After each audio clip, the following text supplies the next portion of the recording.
Now I'm very excited to welcome back a Chicago radio legend and the one and only Mike North from ESPN 1000. You can follow Mike on X at North to North. Mike, here we go again. Bears, how are you doing, my man? I'm doing great. The Bears are doing great. I never thought in my wildest imaginations, 61 years I've been a fan, for Christ's sake. Did you ever think that they were going to be this at this position right now? Nobody did. I think Ben Johnson, Kiev, has done in my lifetime. And like I said, I've been a fan since 1961.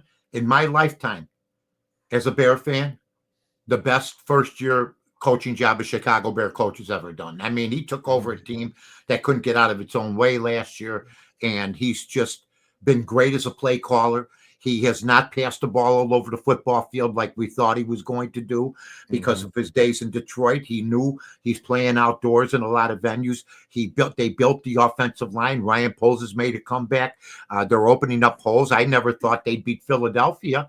And when they had Sayers and all these runners, Peyton and Suey together, they never ran for 250 yards in a game.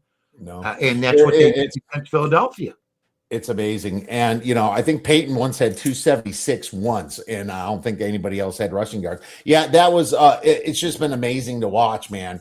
But I got to tell you, I'm excited for the Bears. I said even the worst owners can get lucky every once in a while and accidentally fall into somebody. Oh, great. yeah. I think that's what they did with Ben Johnson. Right. But I got a little quick story to tell you about my last weekend, if you got a minute, Mike. I love it. Go ahead. All right. So, my son's 11 years old, clubs baseball. Last weekend, we're at this tournament called the Sandlot, and it's out in East Mesa. Right? We're still doing tournaments where, baseball doesn't stop down here in Arizona land. But, I'm an idiot because I'm the guy that sits behind the home plate, watching these umps make these terrible calls while the rest of the rest of the parents are smart enough to stay far away and not even put themselves through that kind of pressure. So, we're playing this team. They're pretty good, the Sandlot. And I look to my left. Do you know who's standing next to me? Who? Pat Murphy. Wow. Yes, manager of the year, Pat Murphy. Wow. And he's made his buddy Craig Console a bridesmaid. So, absolutely. So I'm like thinking to myself, wow, scouting these kids at 11 years old, I starting pretty young. And then I look in the middle, the kid's last name has Murphy on him that my son is playing against. And I'm like, okay, that's his team. And then later somebody told me that Sandlot is his team. This is his club's team. And it's funny, is like I probably ran into him a few times actually around the dime. He's just being a nice, normal guy. He's not coaching. I think I seen him go in the dugout, but he lets his coaches do his thing. So that was kind of fun. And nice. His son all of a sudden crushes a triple, like way out there. And I'm thinking to myself, thank God my son wasn't pitching at this moment. I'm like, Jesus, man. But when that happened, I felt like the Chicago Cubs. I felt once again just like the Cubs, seeing Murphy destroy us, and and that's basically what happened. And it was it was fun. It was cool. I introduced myself. I talked to him. He's a very nice dude. On the way out, he made an attempt to say goodbye to me, and I thought that was nice of him too. And it's a fun little tournament. But just seeing Pat Murphy, the manager of the year, sitting there watching my son play baseball was definitely awesome. A surreal experience. Baseball guys love baseball, and if they have kids involved, and they get a lot of involvement. But you said it right. I mean, Pat Murphy. I think the Cubs bring back a guy named Thielbar yesterday, 38 years old. They let go of Keller. He goes somewhere else, and this guy was one of their better relief pitchers. So I don't know what they're doing right now. Keller was good. Yeah, I agree. I thought Keller was. Yeah, and they decided to let him go, and they re-signed Thielbar, and like we're supposed to get all excited, a 38-year-old journeyman. So we'll see what happens. But Pat Murphy runs that division, and it's just comical how the Bears. How the Cubs paid Console $8 million a year, and he's finishing as a bridesmaid to a team that he helped at the beginning of his managerial career. Well, it turns out that he coached the owner of the organization, who's like the head coach of a lot of different AZ 643 teams, Jeff Landry. He actually is friends with Council too. So Sure. so he's good buddies with him. He was Pat Murphy was his Arizona State coach back then. Oh, okay. So Yeah. that's when Pat Murphy coached ASU, and that's how they're tight. So I mean, it's just kind of like a tight baseball world Oh, down there yeah. in Oh, yeah. Arizona. It's a lot of Oh, fun, my yeah. man. A lot of Yeah, fun. that's good. You play all year round. We weren't given that opportunity. Oh, Growing up in Chicago, you no, wouldn't it we wouldn't get weren't. warm. It doesn't get warm till June. I remember playing high school ball in May. We were freezing to death. So, Yeah. that's where the hot water states. If you want to be a ball player, you have the advantage. No doubt about it. Well, I wanted to tell Pat to take it easy on the Cubs this year, but I didn't. I decided not to. I didn't think he would oblige to that anyway. I agree with you. I agree with you. Well, let's get into some football then, my man. All right. Tua Tagovailoa benched. Was he properly benched? You think? You know what? I'm torn on this one, but he did lead the league in interceptions. He admitted himself he's not playing well. Maybe it's just a temporary break. I know that they're into to him for a lot of money next year. I wouldn't be surprised if he didn't come back next year. But then I wouldn't be surprised if he didn't. It's a 50-50 proposition right now, but I think they want a different look. They want to see what this kid Ewers can do. I can tell him what he's going to do. He's not going to do as much as Tua would do, in my opinion. I think that they've hit a wall a little bit. I don't think it's just his fault, but that pass he threw the other night was inexcusable to Santi Samuel. So I look at it as I have no gripe with it. And he didn't have much of a gripe with it. So right now he's going to get paid no matter what, but I'm sure he'd love to start. I'm sure he's not happy about it, but that's just the way it goes. Well, right he's now. getting paid $50 million a year. He's not getting it done. Well, he got lackadaisical, man. You could see it in his eyes. You could see he wasn't even prepared the last game. And what's this? You can't play under 35 degrees. Half the teams you got to go play in under 35 degrees in the NFL. If you can't play in under 35 degrees, you don't belong out there. I mean, that's the whole thing about Tua. It's always been something that hot weather states or cities have to deal with. Coming to Green Bay, if you will, coming to Chicago. Back in the day, Minnesota, you didn't want to play at Metropolitan Stadium before they built the dome that they have now. I think 12, 13 teams have domes now, and it's probably going to grow. I can foresee a day when most of the teams, maybe a third only, will have open door stadiums, open air stadiums. So I'm glad Buffalo's doing it. I'm sad that Cleveland's building a dome. But the all-purpose stadiums, the wanting to host Final Fours has come into the equation. I know that the Chicago Bears are playing their little bluff game again. They're threatening to move from Illinois to Indiana. They've tried this ploy 3, 4, 5 times. It's political posturing, but to bring it up right before the holidays, we may need tax dollars. Otherwise, we're going to leave Illinois. To bring it up before the Green Bay game, I thought was poor taste by the organization, and it doesn't surprise me. They're having a good year on the field. They continue to baffle people off the field. That stadium should have been signed up and ready to go in Arlington Heights, Illinois, a year ago, and Kevin Warren has just boondoggled that whole thing. So now they're going to go look at their third site. It's just It doesn't make sense. I've been hearing they were going to have a new stadium since 1975, and it's 2025. So you know what? In my lifetime, and I plan on living another 10, 15, 20 years at least, I don't think I'll see a new stadium here. That's just the way it is. We could do 10 shows on Chicago politics and how poor Kevin Warren is as a leader and as a president of an organization. And I've already ranted enough about that. But I think that there was a big part of home field advantage to having that coldness. And I like what Buffalo's going to do, control the wind, but keep it open. I kind of think I'm kind of starting to like what they're doing, but the whole stadium thing. Well, even if you look at they always say this too. If you go to Tampa Bay as a cold weather team in December, or you go to Miami, there are people, Jacksonville. There are teams that are conditioned already to playing in cold weather, and when they get out there around the third quarter with the 2, 3, 4 minute mark left in the third quarter, you start to see them wear down if it's a close football game, and that's happened before. I mean, I remember even the Bears in their heyday in the 80s, they'd go down to Tampa and it wouldn't always be easy. So, and then they went to Miami on that Monday night and they they got beat. Now, was it because of the weather? I don't think so. It was humid that night. It was a little windy, but they did change climates. There's no doubt about it. They went down there and they got beat. Who wins the NFC North? Wow, it's wide open, but I'm gonna lean Detroit. I'm going to lean Detroit.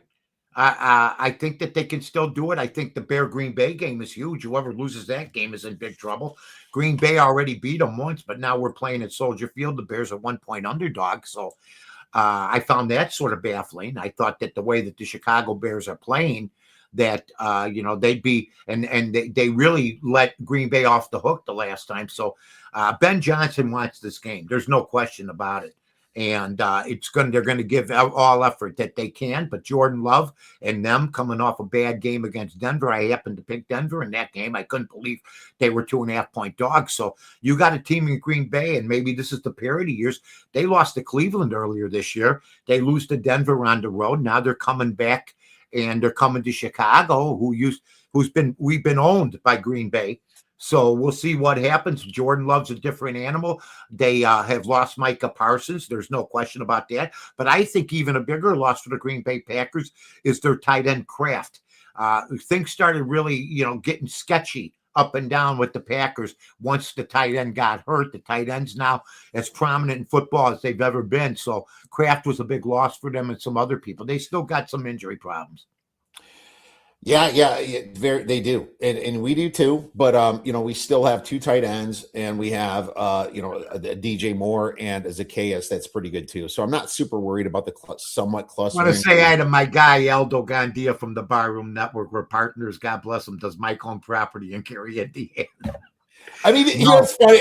Who would want to own property there? You have to be a slumlord or something. Here's what I'm gonna say to my friend. God bless him. He's been a little under the weather lately. I love him like a brother. But I will say this: there's so much. I live out in the out west now. I live in right off of 90 and 47. Anybody knows in Illinois, Huntley, Illinois, Kane County, McHenry County. I don't know why the Bears aren't coming out there. There's so much farmland that you can see for miles and miles. If you're going to move somewhere, so stay in the state, go to a different county, and see if you could work out some deals, because they're looking for tax breaks and everything else. To stay around Gary, Indiana, or to go to Arlington Park if they don't want. They should have never knocked down Arlington Park, but the Bears bought it, and now they're trying to change their mind. So we'll see what happens. I just thought it was a bad timing on the Chicago Bears' part to let this stuff out. And then they have their bagmen down at Hallis Hall that are saying they're not bluffing this time. Well, they're telling them they're not bluffing. How else would the writers know? Give me a break. So I was just at a Christmas party with guys I grew up with 60 years ago. Out of the 13 guys, 10 think the Bears are bluffing. So we'll see what happens. They're the pride of joy in Illinois. They're not the pride and joy of Indiana. So, and will Indiana want another give tax breaks to the Chicago Bears moving to Indiana when they got a football team? The Indianapolis Colts 150 miles away from where the Bears want to build. So this is all political posturing, in my opinion. I 100% agree, my man. Yeah. Let's go to some games then. We have a lot. Yeah, baby, I'm ready. I did my homework early for you. That's and I appreciate that, Mike. And we have 2 games on Saturday. We have the Eagles versus the Commanders, and the Commanders are now +7. The total is 44.5. I'm going to tell you right now, I just laid it with the Eagles at 6.5 before this move. I know they're missing a couple guys, a Lane Johnson and a Jalen Carter, but it doesn't matter. This Commanders team is toast. They're done. This Commanders defense is worse than I've ever seen. And the Commanders are also facing a lot of injuries themselves. The team's in disarray. The Eagles kind of own this team when they come in. And now the Eagles, people say, oh, it was the Raiders last week. Well, sometimes teams just need a slump buster. And I think the Eagles got their slump buster. I think this is not a competitive game. Washington is not going to have a home field advantage in this situation. I think it's going to be a snoozer, and you're probably going to turn on some college football playoffs when by halftime in this game. Yeah, this would be a game I'd stay away from. I know the money's coming in on Philadelphia right now, and my opinion is that that the Washington Commanders their season ended when Jaden Daniels went down. They've had other injuries themselves. Pat Quinn, I was never a big Pat Quinn guy, but last year was a shocker to me. and that they did so well. And then this year, and this is what I hope doesn't happen to the Bears. What I want from the Bears is a 5-year, 6, 7-year run. You don't want to go like they've done since I was a kid, have a good year and then have 3 bad years. So Washington's gonna, if Jaden Daniels can stay healthy, and that's a big if because he's been hurt more than once this year. But right now, this would be a stay away game for me. I'd probably take the 7 and probably get my ass kicked because at this time of year, I think the common denominator is which team's getting a ton of points, okay, at the end of the year, have not quit, are still playing hard for their coach. And I agree with you on Washington, so I'd probably stay away. All right, let's move on to the Bears then. And obviously, we talked a little bit about this matchup with some of the people missing on the Bears. The good news is that the Bears have figured out how to run the football. And with Monagai and Swift, they've been doing a really good job. You have to remember that the Packers did lose Wyatt. They're clogging nose tackle, and they have a few guys that come up, but I'm not sure if it's going to be enough. It might have been in Lambeau, but I'm not sure if this team can get up off the ground after losing such a key explosive superpower like Micah Parsons. And to be honest with you, this Bears team, I hate to say the word do when it comes to sports betting. I think they circle this game. I think they're ready to come back. If you actually watch that Bears-Packers game, it was a 50-50 game for the most part. I like. They let him off the hook. Caleb Williams said they let him off the hook. I happen to agree with them.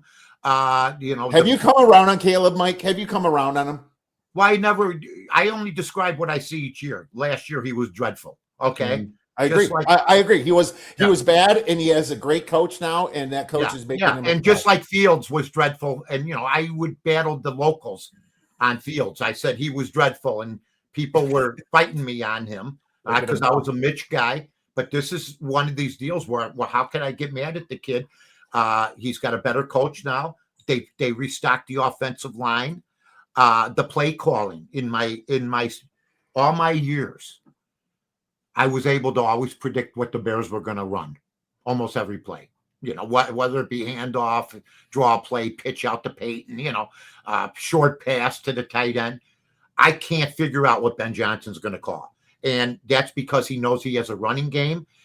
He plays for the fourth quarter. Caleb Williams comes through in the fourth quarter. Before the fourth quarter, Caleb Williams, from accuracy to everything else, a little tough. I also want to give the Bear receivers credit. Some of the catches they're making, including one that was reminiscent of the Dwight Clark Montana throw to DJ Moore last week through 2 guys, was one of the best throws I've ever seen and one of the best catches.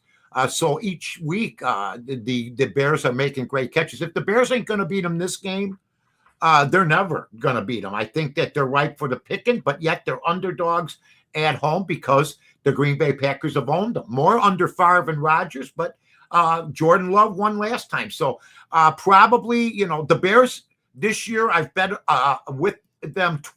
I bet the Bears 5 times this year. I've won with them twice. I bet against them 3 times and they've beaten me. So they've come through. They beat me in the Washington game. They beat me in the Raider game when they blocked the field goal. So they've come up and they lead the league in turnovers. Dennis Allen, I don't know. See, I remember the Bears leading the league in turnovers in other years, and then the next year they couldn't get a turnover, and their defense was exposed. But as long as you're getting 2-3 turnovers a game, and I keep hearing people saying they can't do it every week, they are doing it every week. Yeah, Bears will run the football down the field. Oh, yeah. They win the game. I would lay up to 1. I hope so, baby. I hope they win the game because I want to see them in the playoffs, and I don't want to hear anybody say, see, they made the playoffs, but they didn't do anything. Nobody in America had the Bears at 10 wins. If they win this week, nobody did. I'm glad I did. I'm glad I didn't take their under too because I thought about it. So I just thought that because why wouldn't you? As good as advertised. And that's you asked me about Caleb. It's I don't have Caleb syndrome. Okay, I have Bear syndrome over the years. Right. They surprise me once every 6-7 years and they suck the rest of the time. I mean, in the 70s, they were dreadful. The early 80s, they were dreadful. They had a 5-year run in the 80s. We thought they'd go to 2-3 Super Bowls. They only went to 1. Then they went back down again. So what I'm hoping is that we're building a continuity. And if we could get into the playoffs, that just sets things up for the Bears next year. Bears Pick'em is my play for this. Baby, I can't argue with you. I will not bet against the Bears. I'll tell you that right now. They aren't afraid to play anybody. Ben Johnson gives them that confidence. They got a comparable and a competent guy at the top. I was wrong about Ben Johnson.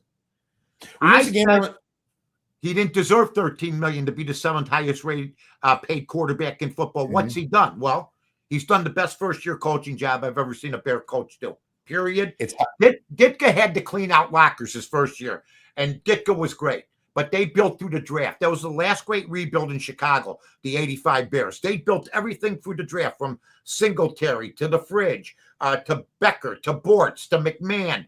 Every player on that team was homegrown. So they didn't have free agency back then, and they didn't take advantage of it. So, but then that's been it. And they only made it to one time. So I think Ben Johnson is worth the $13 million, at least this year for sure. Bills, Browns plus 10.5. I'm passing, Mike. I just think this is a flat spot for the Bills after the Patriots win. I don't want to mess with it, but that's also the Browns. So pass. I'm going to lean the Buffalo Bills in this one. I think that they continue the momentum. I think Josh Allen proved to everybody last week. I think the momentum is going to for Cleveland to get 10.5 points. I know they got Myles Garrett. I get humored by the Packer fans. We lost Micah Parsons. Well, I looked at his record with Dallas and his playoff record. I don't see a Super Bowl. I see 1-3. Are they going to be worse off without him? Absolutely right. But Myles Garrett, they need more than him to beat Buffalo. I think the amount of points that they're getting makes you want to lean the Cleveland Browns. I would lean the Buffalo Bills. All right, next game we have. It looks like it's like a quiz show, isn't it? Yeah. How do you like the answers I've given you? It's crazy. I love it. You're nailing every single one of them. Cowboys hosting the Chargers. Tony Plaza. What a party that was. I got to tell you. Bruce Willis. Die Hard's a Christmas movie, my man. Oh, absolutely. Except to Mr. Takagi. I'm gonna have to rewatch that. It's been a minute. Cowboys minus 2.5, total 49.5. You know what's interesting about this line, Mike? Watch when the Eagles win this freaking tank, because the Cowboys are out of the playoffs once the Eagles win. But the question is, will they still be motivated? I don't know. I mean, Jerry Jones is kind of a nutty guy. I assume they're still going to try to win in front of their home crowd. It's like players don't necessarily. All right, now tell everybody in America who they're playing, and then we'll talk about the line. Well, it's the Chargers, and the Chargers have the much better coach. They have the much better coach. They have the. I still think Mike McCarthy got a raw deal. I'm sorry, he won 12 games like 2-3 years in a row. He had that one off year, and he got replaced, and he had a 1-3 playoff record. But I thought that 1 year you got rid of him, and now you got Brian Schottenheimer. And what's he done? He was the coordinator on that team that McCarthy coached. So he was probably primping for the job even while he was with McCarthy. All of a sudden, this guy gets named. I'm gonna go with the Chargers in this one. I just think that you say teams circle teams. I think that the Dallas Cowboys have excellent receivers. I think Dak Prescott is a hell of a quarterback, but he just can't get it done when it comes to the big games. He just doesn't get it done. And I'm not just blaming him. I'm blaming the whole organization as far as that goes, period. I like the Chargers some too. Yeah. I think if you like him, you bet him now, because you're not getting a 3. And as soon as the Eagles win, the line's going to tank to 0, because they're going to say Dallas is out. They're not going to try. And I'm not sure if they're going to try. That's just the narrative of the public betting, and the odds makers will adjust. So that's exactly what you can expect on this one. Right. Vikings, Giants plus 2.5, total 1 plus 1/3, or total 43.5. Money line is plus 130 on the Giants. Yeah. This Minnesota team's tripped me up a little bit. I've won lately. I've won the last 2 weeks with them, but before that, they were tripping me up. Believe me. I don't know what I'm not sure what I'm going to get, because I love Kevin O'Connell. I think he's a good coach, and McCarthy is just, he's going to be good. I think he's supposed to be good. I mean, the last 2 weeks he did, but then again, he played the Cowboys, which their defense is terrible, and they played the Washington Commanders. Now they're playing the Giants. It's kind of like a nice little ride for their schedule here, playing all these terrible teams. But the Giants are a team that kind of fought for a while. They had the Bears on the ropes and then kind of choked. It was a situation where Jackson Dart, if he's risking his head and his concussions, he can beat anybody because that's what he does. But if he's getting, that's the problem with the running quarterback. Sure, you got the extra fourth, I guess skill position if you're making him run, right? It's another weapon. You got that secret weapon. You've seen it enough with the Ravens and all running quarterbacks, but once they get hurt, that's the risk. It's a high risk, high reward. He's taking heat. I'm gonna pass on this myself, but I can't get to a side, being that I think Minnesota. How long can this keep going? I don't know. They're looking good. I'll lean Minnesota. I will say this about the Giants. Jackson Dart's taking heat because they're going to depend on him next year. And if the kid doesn't want to get out of bounds, take it from a guy who watched Jim McMahon, who could have used sliding as one of the major rules back in the day when they didn't really have it. Nobody did it. Nobody did it. Nobody slid. Nobody did this. Nobody ran out of bounds. They slid in 85, they would get laughed off the field. That's exactly because it was all about hitting people. I'll tell you what I can't stand is all these from Cook, from Buffalo, and all these running backs that run out of bounds instead of cutting against the grain. I just saw something on Twitter today. I retweeted it. Walter Payton running 60 yards, never ran out of bounds. Stiff arm shoulder too. He did it right with his shoulder. Yeah, I mean, this running out of bounds, and I saw where Jason Whitlock put up that there's only been 5 quarterbacks this year that have had over 250-yard passing on the average, where back 10, 15 years ago, or even as long as 5 years ago, there was 13. So the quarterback position's in a bad way right now. I think they've adopted a lot of the college quarterbacking game. You see it with the running quarterbacks, and you know what? It just hasn't worked out the way it used to work out. The quarterbacking was much better in the league up until about 10 years ago, and all of a sudden it's fallen off the shelf a little bit. So if you got one, good for you. 250 yards is now very unreachable by many quarterbacks, but that's just the way it is. So I just don't think that the quarterback is the beat all end all anymore. I would give you a perfect example is the Chicago Bears. They are winning. It's the coach. Because of the coach, because of turnovers, because of the running game, and fourth, Caleb Williams. He's not the main reason they're winning. In a lot of other teams, the quarterback's the main reason they're winning. With the Chicago Bears, it's been a team effort, including special teams too. 100%. Panthers, Bucks pass. +3 is a home dog with the Panthers. I would lean the Panthers, but the Bucks are really the better team. This Panthers team has some fight, and they have some choke in them too. They're good when they're down. They're bad when they're up. It's just a weird situation. They got a very good head coach, but I'm very surprised. Baker Mayfield, up to about 3 weeks ago, was an MVP candidate. He went into the shelf. They had a lot of injuries. I'm not going to blame that because they had some injuries when he was playing well. I would lean Tampa Bay here. All right. What about Jets, Saints? Saints -4.5 total, 40.5. Trap game of the week. 4.5. New Orleans is playing well. Their new quarterback is playing well, but he's still young and he still makes mistakes. I'm going to take the New York Jets in an upset in this game. I think this is the classic trap game. The Jets are going down while the Saints are going up, yet they're not getting even 5 points in this game. I take the New York Jets in a trap game. I love it. It is a trap game. And what do you do when two bad teams play each other? You take the points. Anything most above most of the time. That is the rule, my friend. The rule. Bengals, Dolphins +4.5 total, 47.5. This is the new, the game that we somewhat discussed with Tua's benching. I don't know a lot about yours, but I'm just going to say that Tua hasn't been playing good either. So it's like it's like I'm trying to handicap that step. And there's going to be another game where we have to talk about quarterbacks stepping down to the backup.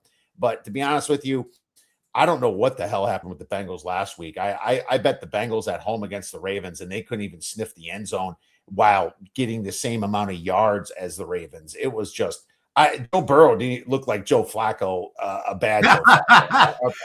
out the hell Well, out. he's down in the dumps a little bit. He's not used to this kind of beating, this kind of success. He has taken a beating in previous years. They haven't improved their team to help him out a whole lot. They've given him a couple great receivers, tight end that can play. They got a couple guys on defense. Joe Burrow's a player. I keep hearing people saying, what team should he go to? You know, I come from an era where, you know, Michael Jordan played for 7 years before they won anything with the Chicago Bulls. There was no, I'm quitting this team and going to another team. I think Joe Burrow's a superstar. I listen to shows all over that saying, why is he playing? He's making $55 million. You're going to sit as a quarterback when he says he wants to play now. Football, he says, I love football. Okay, he's making $55 million. Let me tell you, they said, well, he shouldn't get hurt so he can set it up for next year. What do you get more respect for? A quarterback like Joe Burrow, who's putting himself on the line and wants to play.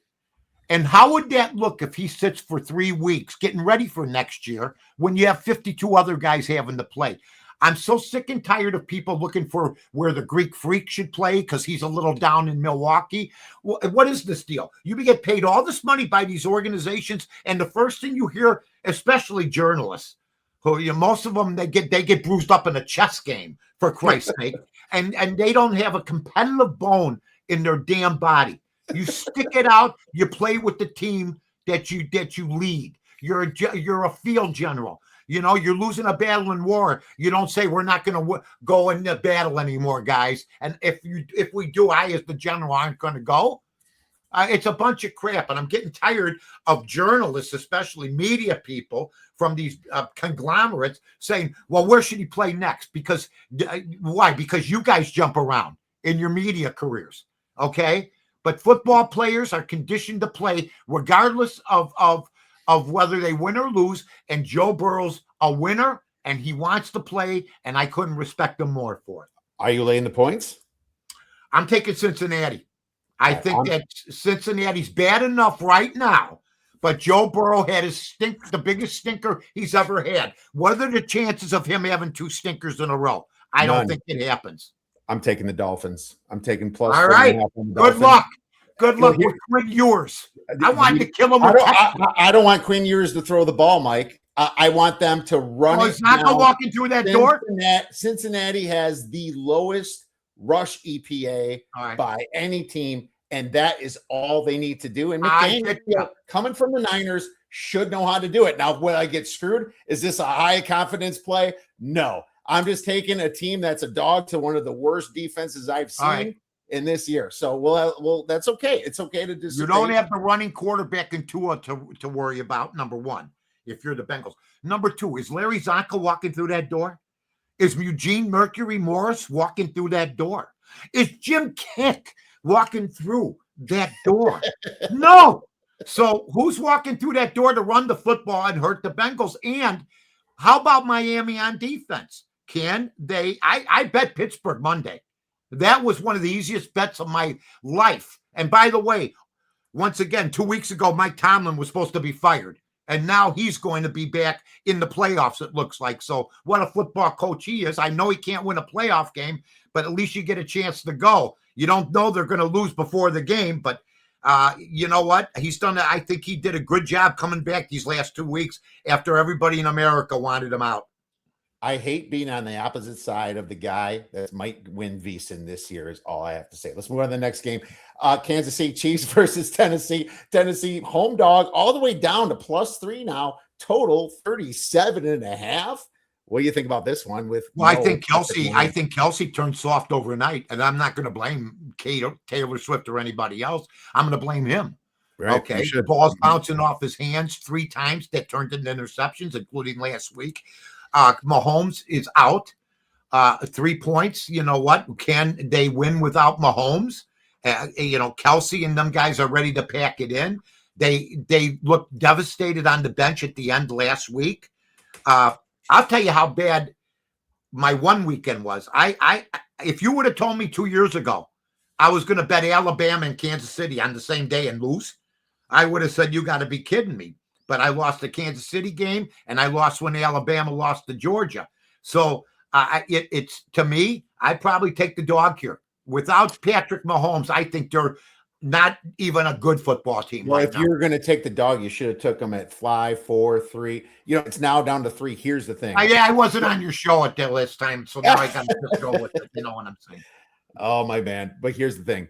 I'm just saying that books are I've been fading the Chiefs every week, and it's been my best bet, man. Since the fast. Well, weren't they beating you early a little bit? Didn't they beat you a little bit early? And then now you're right. The last 3 weeks they've been terrible. 5 weeks. I started about 5 or 6 weeks ago. Here's the thing. The books are going to need Kansas City. Just remember, all I'm saying, I'm not playing this one because Kansas City's offensive line is way too banged up. Kansas City's offensive line is terrible right now.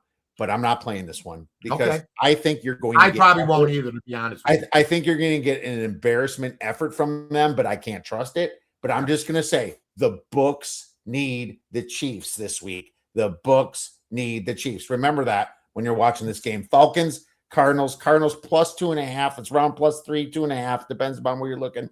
Total 47.5. I looked at this game, stared at it, and I thought about betting the Falcons, and I said, man, if I really hate myself, I'm betting your prediction on the game. Maybe the fact that I bet the NFL, I hate myself, but this is one you really hate yourself if you're betting this one. Yeah, I think that they could trade Murray for Tua, and they'd be getting almost the same player.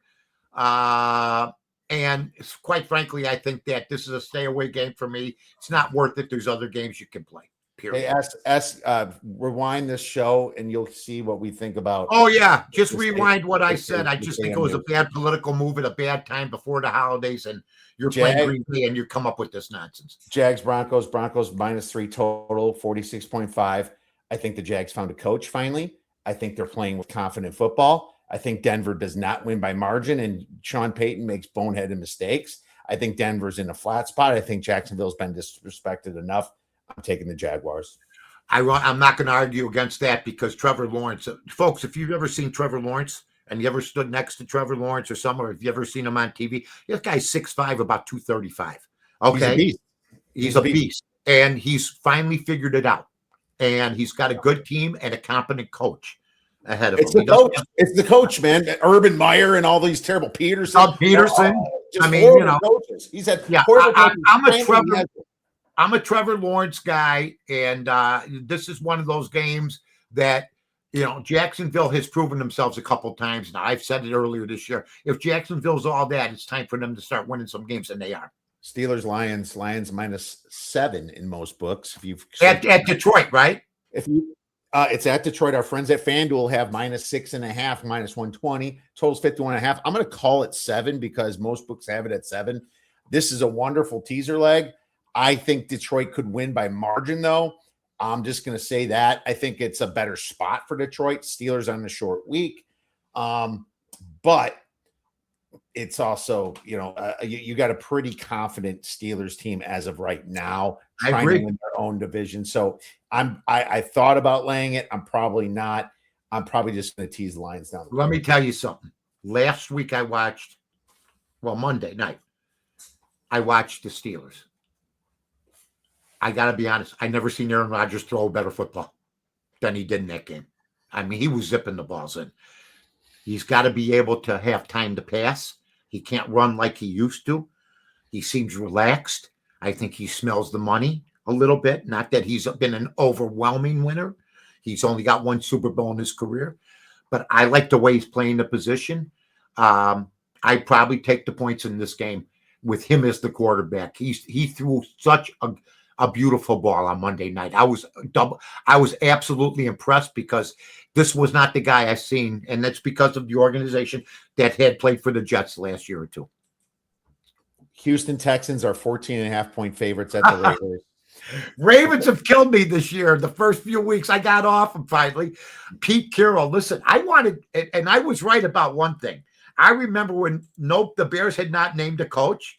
And I said, Pete Carroll might be a good coach for the Bears. And my buddy goes, I didn't say that. I said that my buddy goes, well, he's done. He's never coming back. And then 2 weeks later, after Ben Johnson was hired, they hired Pete Carroll. But I think the Raiders have quit on Pete Carroll. I don't think they have a good football team. I think they might be the worst football team. They've had 2 big double-digit odds against them the last 2 weeks. I think that the 14, you should cover that. You should cover that. They are the worst team in the I think league. the Raiders are. If they tell me about Max Crosby one more time, they should have probably traded him and gotten something for him. Max Crosby only shows up for big teams. I'm just telling you. I haven't seen much from him either. I mean, Pete Carroll doesn't have a good team. He's not done a good job, in my opinion. I'm glad he got another gig, but it wouldn't surprise me if he was let go at the end of the year. I don't care what his contract is, but he did inherit a mess over there. Going back to Mike Mayock and those guys, you know what I'm saying? Yeah. Sunday Night Football, we have I'm actually looking at Monday night right now. That's all right. We have the Patriots, and they're dogs to the Ravens by 3 points now. This is getting a little high for this Ravens team that's been looking really bad on offense. I wasn't impressed with the Cincinnati win just because it was just a lot of bad mistakes from Burrow. I have to lean the Patriots at 3. I'm going to lean the other way. This is another one of those games like, come on, man. How can they be giving New England 3? Are you kidding me? Okay, New England lost a good football game last week. Drake May is the real deal. Okay. And he knows how to play the game. But their defense seemed a little vulnerable at times last week. I am going to take the Ravens here. I'm going to take, and I know that Jackson's been hurting and stuff like that, but the odds, the number sold me on the Ravens here. I think that it should be New England -2, -2.5 as the favorites in this game. So I'll take Lamar. It is hard for him to get the Patriots to get up after that choke. It is a weird, and the Ravens have to win. They have. Well, you can have to win. It doesn't mean you're going to win, but this is one of those games where I just think that they'll beat New England. And I just think the odds tell you, even Vegas is telling you, man. Well, I agree. Whether you say if you have to win, you have to stink, right? Yeah. Let's get to then the Monday night game, which is the Niners at the Colts. Now it's down to 5.5. This was 6.5, 5.5. God, is it not 6 anymore somewhere? There must have been some money coming in on the Colts here. To be honest with you, I think that the Niners went through a schedule like a horse carriage taking out the bride and groom through a wedding, my friend. They haven't played anybody the last 4 or 5 weeks at all. This has been literally the easiest schedule, and they've been blowing out teams. Now they're playing a desperate team who now was going to tighten up and show some defense and run the football. And, Phillip Rivers, he looked okay to me. Well, you know what's funny? You know what's funny? It sort of reminds me of Peyton Manning's last year with Denver, okay? Or when they went to the Super Bowl, and he was just a game manager. But this is a perfect illustration of what I was talking about earlier, how poor the quarterback position is in football. Now, folks, you won't hear this from anybody but me. This is what I do. I do research when I'm going to come on with you. I just can't walk in and go willy-nilly. And who brings up willy-nilly anymore? Me. I will tell you this. There's 800 college football teams in this country, from Division I to all sorts of things. And the fact that they can't find in the National Football League 32 quarterbacks, and that they have to dip into the retirement pool from 2020 to bring back a Tyrannosaurus Rex to play for you. And they should have probably won that game last week. They ran the football, and that's what I think they're going to do again this week. He'll pick his spots. He threw a touchdown pass, but the quarterback position is so putrid right now that Phillip Rivers has been out of the game for 5 years, and he's back. I'm going to go San Francisco here. I think there's a lot of Phillip Rivers love out there, period. All right. I will disagree and go with the Colts at +5.5. Hey, you know what? And somebody's going to win. We're going to be geniuses in that game. Yeah. Now it's not 6. Now me and Mike are going to have 2 bragging points here. There you go. It's either going to be the Colts or the Dolphins. And I'll tell you this. I'm not too excited to be bet on the Dolphins, but we'll see what happens. Beer bet bangers, my man. Any plus money bet that you like that's on the board now? It could be any sport if you like, or any dog this week. You know what's funny? I want to talk a little playoff football. What's James Madison getting? 21.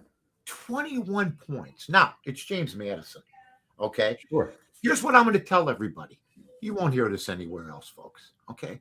Here's what I'm going to tell everybody. Kurt Signetti was the coach at James Madison. Kurt Signetti took 12 James Madison players and brought them to Indiana. Okay. And Indiana is where they're at now, the greatest single coaching job maybe in college football history, right? Here's my point. The players from James Madison, a lot of them were still there when Signetti was there.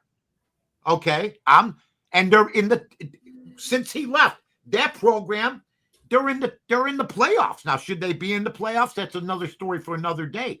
But 21 points against a team that is named after, I don't even know. Was he our fourth, fifth? Are you taking the money line? No. I would probably, I think a lot of people will take the minus 21 and they'll probably lose by 40. All I'm telling you is these guys were coached by Signetti. And Signetti took 12 of these guys and took them to Indiana, and they're the greatest team in college football right now until proven otherwise, beating Ohio State. So I just look at that game. My opinion is Alabama better beat Oklahoma. Otherwise, look, I was with an Alabama fan today. Okay. He wears their jersey. You know what he told me? They don't belong in. First time I ever heard him say that. I bet Georgia last week. Okay. I mean, I bet Alabama last week. It's one of the worst games they ever played, and then they got rewarded. So I'm leaning, though, Alabama getting one, and I might lean James Madison getting 21. That's a hell of a lot of points. Once again, they could lose 40-0, maybe put a unit on. Alabama and James Madison, parlay million. Not parlay. Oh. Mike, you're the best. Where can our listeners get your great information in media? You could come to me at the Barroom Network, or that's one of my partner, Aldo Gandia's got shows there. There's bear shows there. There's football shows there. There's a show I do called Somebody Big Just Died. We just did it last night on Rob Reiner. You can see that on Twitter at my Twitter handle at North to North. I make picks every night, NORTH, number 2, NORTH, just the 4 sports. You could also catch me on ESPN 1000. My podcast comes out tomorrow at 1:30 with Carmen DeFalco, and then I'm on Saturday morning on ESPN 1000 at 8 o'clock. We pick all the games. Last week I was 3-1, including Pittsburgh. Minnesota was a great pick of mine. The only game I lost was the Chiefs in that stanza. So there's where you could find me, and you can also find me on the Odds Breakers, my friend. Find Mike here or anywhere else. You're the best, Mike. We'll be tweeting. I'll talk to you, baby. See you later, guys.